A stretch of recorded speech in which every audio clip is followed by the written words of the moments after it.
Tahukah teman-teman, menurut penelitian dari National Training Laboratories, seseorang hanya mengingat sekitar 5% saja dari apa yang ia dengar, tetapi bisa mengingat hingga 90% dari apa yang ia lakukan sendiri.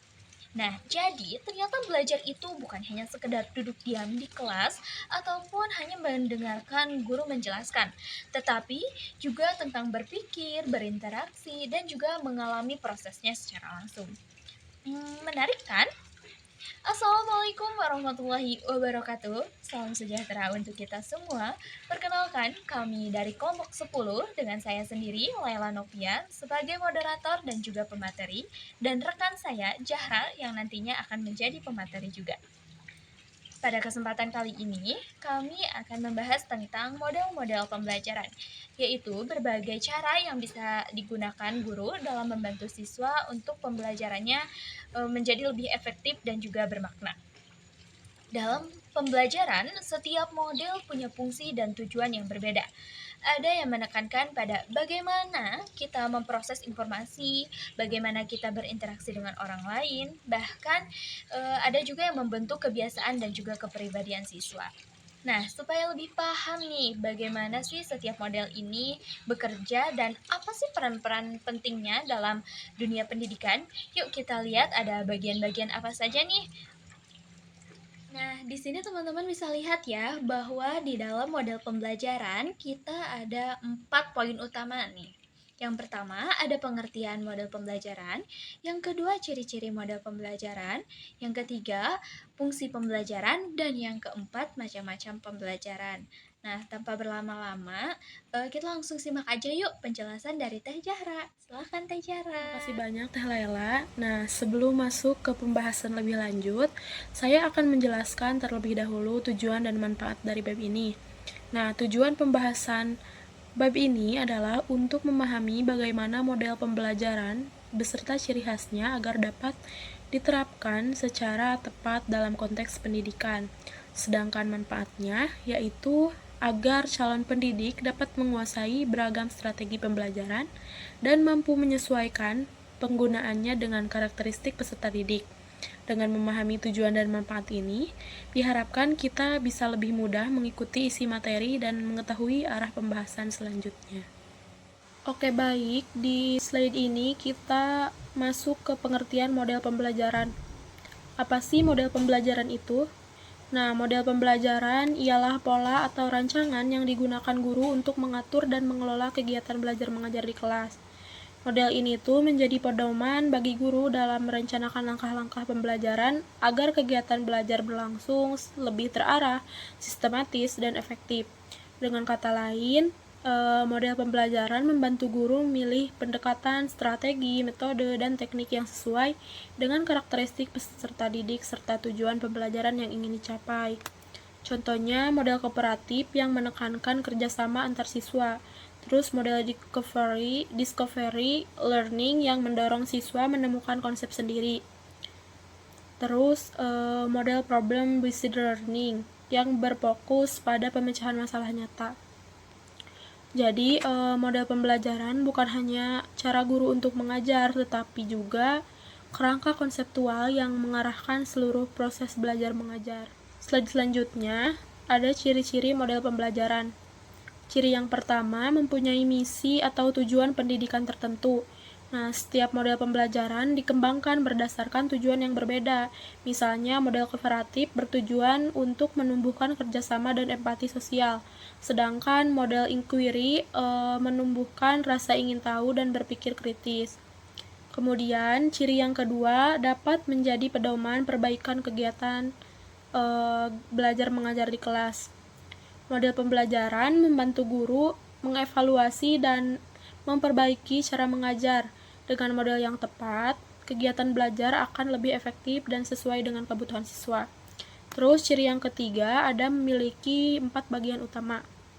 Nah, setiap model umumnya mencakup 4 komponen, yaitu yang pertama ada sintaks, langkah-langkah pembelajaran, terus yang kedua ada sistem sosial atau hubungan antara guru dan siswa saat belajar, terus yang ketiga ada prinsip reaksi atau cara guru merespon tindakan siswa, terus komponen yang keempat ada sistem pendukung, yaitu sarana, media, dan alat yang digunakan. Terus ciri yang keempat ada memiliki urutan langkah pembelajaran atau sintaks. Nah, model pembelajaran memiliki tahapan kegiatan yang jelas gitu, bukan dari tahap pendahulu, mulai dari tahap pendahuluan, inti, hingga penutup. Nah, urutan ini tuh membantu guru dan siswa agar proses belajar berjalan teratur. Terus ciri yang kelima memiliki dua dampak. Nah, yang pertama ada dampak instruksional, yaitu hasil belajar langsung yang disesuai dengan tujuan pembelajaran. Terus yang kedua ada dampak pengiring, yaitu di mana hasil tidak langsung seperti terbentuknya sikap, kebiasaan, dan nilai-nilai positif selama belajar.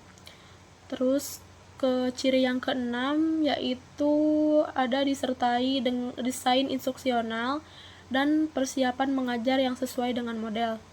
Nah, sebelum mengajar, guru harus menyiapkan rancangan pembelajaran seperti RPP yang disesuaikan dengan model yang dipilih agar kegiatan belajar menjadi efektif dan efisien. Slide selanjutnya akan dipaparkan oleh rekan saya. Selanjutnya, di sini kita akan membahas fungsi pembelajaran. Kalau kita ngomongin soal pembelajaran, kadang kita itu mikirnya kayak ya udahlah ya, belajar itu datang ke sekolah, duduk, setelah itu mendengarkan guru menjelaskan dan kita diberi tugas. Padahal dalam dunia pendidikan, pembelajaran itu punya fungsi dan model yang berbeda-beda. Dan masing-masing model juga punya cara kinerjanya yang unik. Bahkan caranya itu bisa membuat kita memahami sesuatu. Ada 4 model utama yang sering dibahas dalam teori pembelajaran. Yang pertama yaitu ada information processing model, yang kedua personal model, yang ketiga social interaction model, dan yang keempat behavioral model. Nah, biar kita makin paham nih dengan keempat model tersebut, yuk kita pelajari lebih dalam maknanya tentang keempat model tersebut. Yang pertama tadi dijelaskan ada information processing model atau model pemrosesan informasi. Model ini itu berangkat dari teori kognitif. Intinya, otak kita itu dianggap seperti mesin pengolah informasi. Ketika kita menerima materi dari guru, otak kita ini gak langsung nempel semua gitu. Materi-materi tersebut tuh gak langsung nempel di otak kita, tapi disaring terlebih dahulu lah, diproses, baru setelah itu disimpan di memori jangka panjang. Contohnya, kayak waktu kita belajar teori pendidikan, kita tuh nggak cuman baca teorinya aja, tapi juga kita mengingat nih, kayak pengalaman praktik kita tuh kayak gimana waktu itu, pas penelitian kayak gimana. Nah, di situ terjadilah proses berpikir, bukan bukan cuman sekadar menghafal. Nah, jadi fungsi pembelajaran dari model ini adalah melatih kemampuan berpikir logis, analisis, dan juga reflektif. Selanjutnya, yang kedua ada personal model atau model pribadi. Kalau model ini fokusnya itu lebih ke pengembangan diri siswa sebagai individu. Belajar itu bukan cuma soal nilai, tapi juga soal bagaimana sih kita mengenali potensi dan juga gaya belajar kita, dan pola pikir kita tuh kayak gimana. Nah, misalnya nih, kalau guru kita ngasih tugas kelompok dengan topiknya itu kita bebas mau pilih apa aja. Nah, itu tuh sebenarnya bentuk penerapan personal model, karena kita dilatih buat mengambil keputusan, belajar tanggung jawab, belajar mandiri, dan juga model ini itu berfungsi agar siswa ini dapat membentuk karakter yang reflektif, percaya diri, dan juga punya arah belajar yang jelas. Lalu di model yang ketiga, ini ada social interaction model atau model interaksi sosial. Nah, model ini itu sering banget nih kita alami di kampus, terutama pas kita kerja kelompok. Intinya, pembelajaran ini tuh dianggap berhasil kalau ada interaksi dan kolaborasi antara mahasiswa. Nah, dari situ pengetahuan dibangun bareng-bareng, bukan cuma datang dari dosen. Dengan kayak kita bertukar pikiran, bertukar argumen, itu kita juga belajar gitu dari pengalaman. Nah, contohnya kayak waktu kita diskusi, debat akademik, atau buat proyek penelitian bersama. Kita kan belajar ya, berargumen, mendengar, dan juga saling menghargai. Fungsi utamanya adalah membangun kemampuan sosial, komunikasi, dan juga kerjasama dalam konteks akademik. Selanjutnya, yang terakhir di sini ada behavioral model atau perilaku model. Model ini itu berdasarkan teori behavioristik yang percaya bahwa perilaku bisa dibentuk lewat penguatan atau juga reinforcement. Dalam kehidupan kuliah, misalnya kita terbiasa disiplin karena ada konsekuensi dari dosen kita lah, entah itu dari pemotongan nilai, kehadiran, ataupun juga deadline. Ketika dosen memberi pujian atau nilai yang bagus untuk kinerja kita, karena kita telah mengerjakan tugas dengan tepat waktu, kita itu akan cenderung mengulang perilaku positif tersebut.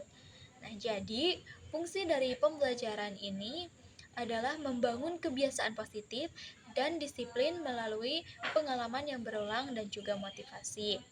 Dari keempat model tersebut, kita mengetahui nih bahwa pembelajaran itu bukan hanya datang dari dosen, guru, ataupun tenaga pendidik, tetapi bisa dari teman, sesama pelajar juga, dengan cara kita bertukar argumen, bertukar pengetahuan, diskusi, dan juga saling menghargai itu termasuk proses pembelajaran.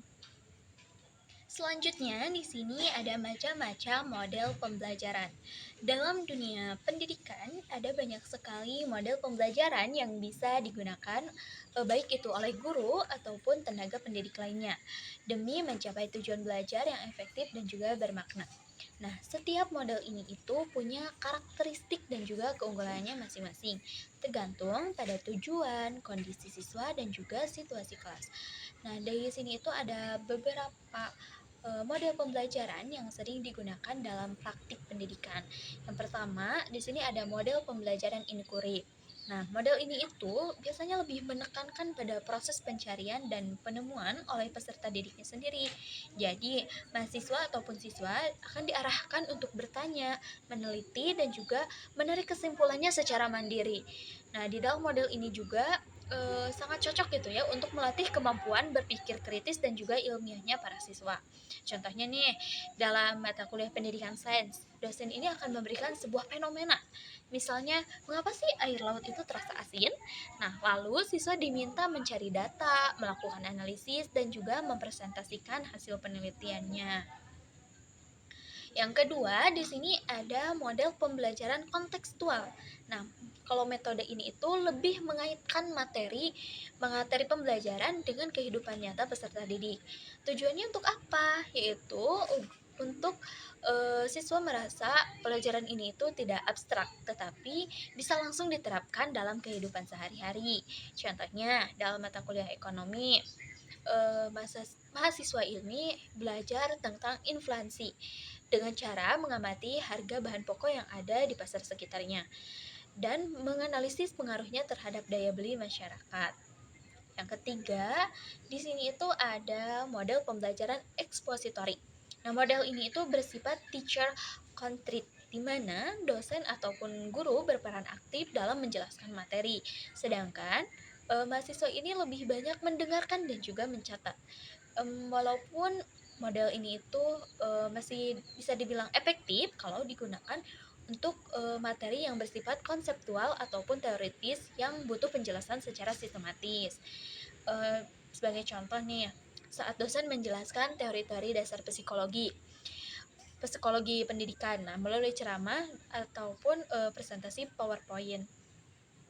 Yang keempat, di sini ada model pembelajaran berbasis masalah. Model ini tuh biasanya berfokus pada pemecahan masalah nyata. Peserta didik akan diberikan sebuah kasus, lalu mereka harus menganalisis, mencari solusi, dan juga mempresentasikannya. Nah, model ini itu mengembangkan kemampuan berpikir kritis, kerjasama, dan juga kemandirian belajar. Nah, contohnya, mahasiswa PLB diminta mencari solusi atas kasus, bagaimana sih strategi guru menghadapi anak dengan gangguan konsentrasi di kelas inklusi. Nah, jadi siswa itu disuruh berpikir nih gimana sih caranya biar masalah ini terpecahkan. Yang kelima, model pembelajaran kooperatif, di mana model ini itu lebih menekankan pada kerjasama dalam kelompok. Nah, jadi setiap anggotanya itu memiliki tanggung jawabnya masing-masing gitu. Di sini interaksi sosial dan juga komunikasi itu menjadi kunci utama.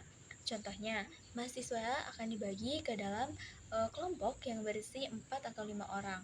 Nah, di dalam kelompok ini mereka akan membuat proyek media pembelajaran interaktif di mana setiap anggota punya tugasnya masing-masing gitu. Ada yang di bagian desain, isi, presentasi, dan juga evaluasi. Selanjutnya ada model pembelajaran PAIKEM, pembelajaran aktif, inovatif, kreatif, dan juga menyenangkan. Nah, model ini itu menekankan pada suasana belajar yang aktif dan juga menyenangkan. Mahasiswa ini tidak hanya duduk diam, tapi juga diajak terlibat nih dalam kegiatan yang membuat belajar itu terasa hidup. Biasanya lewat simulasi, permainan edukatif, atau juga proyek kolaboratif. Contohnya, dalam mata kuliah strategi pembelajaran nih, mahasiswa akan diminta membuat role play sebagai guru dan siswa, lalu menerapkan berbagai metode pembelajaran aktif di depan kelas. Yang ketujuh, di sini ada model pembelajaran kuantum ya. Model ini itu biasanya lebih berfokus pada penguatan emosi positif. Nah, biasanya suasana yang menyenangkan dan juga motivasi belajar. Konsepnya itu belajarnya akan lebih efektif jika suasananya nyaman dan juga menyenangkan, bukan malah menegangkan kayak ujian gitu ya, kan gak enak. Nah, contohnya itu dosen membuka kelas dengan ice breaking, musik lembut, dan motivasi ringan sebelum masuk ke materi utama agar mahasiswa itu lebih rileks dan juga fokus. Yang kedelapan, ada model pembelajaran terpadu. Nah, kalau model ini itu menggabungkan beberapa mata pelajaran dalam satu tema tertentu, supaya peserta didik ini itu bisa melihat nih ketertarikan antara konsep. Contohnya, ada tema lingkungan, bisa menggabungkan materi dari pendidikan IPS tentang sosial masyarakat dan juga IPA tentang ekosistem. Nah, dan di bahasa Indonesia ada juga tentang penulisan teks laporan hasil observasi. Kurang lebih kayak gitu ya teman-teman. Yang kesembilan, terus ada model pembelajaran kelas rangkap. Nah, model ini itu digunakan ketika guru mengajar dua atau lebih tingkat kelas secara bersamaan. Nah, biasanya itu diterapkan di sekolah kecil ataupun terpencil dengan jumlah siswa yang terbatas. Fungsinya melatih kemandirian dan juga tanggung jawab siswa. Sebagai contoh nih, ada guru SD di daerah terpencil mengajar kelas 3 dan juga kelas 4 dalam satu ruangan yang sama. Nah, dengan pembagian waktu dan aktivitas berbeda untuk setiap tingkatannya. Yang ke-10 di sini ada model pembelajaran tugas terstruktur, di mana model ini itu digunakan untuk membimbing siswa dalam mengerjakan tugas-tugasnya. Ya, terutama tugasnya itu yang udah direncanakan dan diatur oleh guru ataupun dosen. Cocok nih untuk membangun kedisiplinan dan juga tanggung jawab seorang pelajar. Contohnya, saat dosen memberikan tugas mingguan berupa jurnal refleksi dengan pedoman penulisan dan juga tenggat waktunya itu yang sudah ditetapkan. Selanjutnya, di sini ada model pembelajaran portofolio. Nah, model ini itu menilai hasil belajar berdasarkan kumpulan karya yang menunjukkan perkembangan siswa dalam jangka waktu tertentu. Nah, penilaian ini itu bukan hanya hasil akhirnya aja yang ditilai, tapi juga prosesnya. Contohnya, saat mahasiswa PLB ini mengumpulkan dokumentasi praktik lapangan, refleksi diri, dan juga media pembelajarannya yang dibuat selama 1 semester. Jadi bukan hanya hasilnya, tapi juga prosesnya, siapa yang lebih cepat, dan siapa pengerjaan yang lebih bagus. Lalu yang kedua belas ada model pembelajaran tematik. Nah, model ini itu mirip dengan pembelajaran terpadu, tapi lebih ditekankan hanya satu tema saja yang menjadi pusat seluruh kegiatan belajar. Nah, cocok untuk jenjang pendidikan dasar, namun biasanya juga diterapkan di perguruan tinggi. Contohnya nih kayak di kita ada tema inklusi, lalu dijadikan fokus dalam berbagai mata kuliah seperti psikologi pendidikan, strategi pembelajaran, dan juga asesmen ABK.